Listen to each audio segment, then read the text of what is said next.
chers habitants du 17e arrondissement. Je m'adresse à vous à la veille de l'acte 23 du mouvement des Gilets jaunes qui vont défiler dans Paris. C'est tout notre arrondissement qui va se trouver mobilisé par cet acte 23.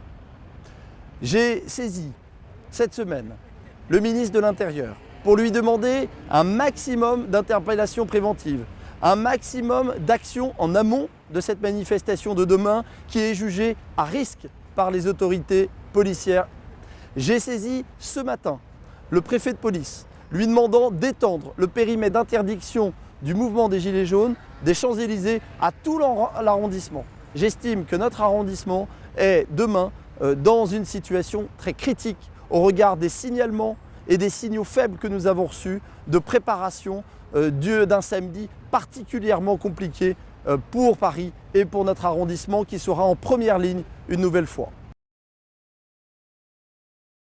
J'invite les commerçants qui sont dans les périmètres notamment de sécurité et qui ont été sensibilisés à la fermeture de leur établissement cette semaine par la préfecture, à ma demande, à naturellement libérer l'espace public, à faire en sorte qu'il n'y ait pas de chaises, de tables qui pourraient servir de projectiles, d'armes par destination à l'encontre des forces de l'ordre qui seront mobilisées demain.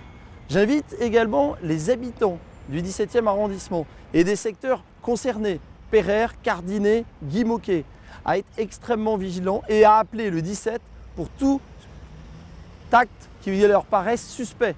Il est important que les forces de l'ordre et le commissariat de police soient informés de comportements étranges dans leur quartier en amont de la manifestation ou pendant les événements. Il est important d'être en réactivité permanente et les habitants ont un rôle important dans la sécurité collective. J'invite également les habitants à libérer l'espace public en enlevant leurs véhicules, en les rangeant dans les parkings appropriés. J'invite les utilisateurs de deux roues, les utilisateurs de trottinettes à ranger tout ce qui peut être sur l'espace public. J'invite également les gardiens d'immeubles à rentrer les poubelles de manière à ce que demain, sur les secteurs concernés par ces cortèges de gilets jaunes, il n'y ait absolument rien qui puisse permettre une émeute ou en tout cas un incendie. Je compte sur vous.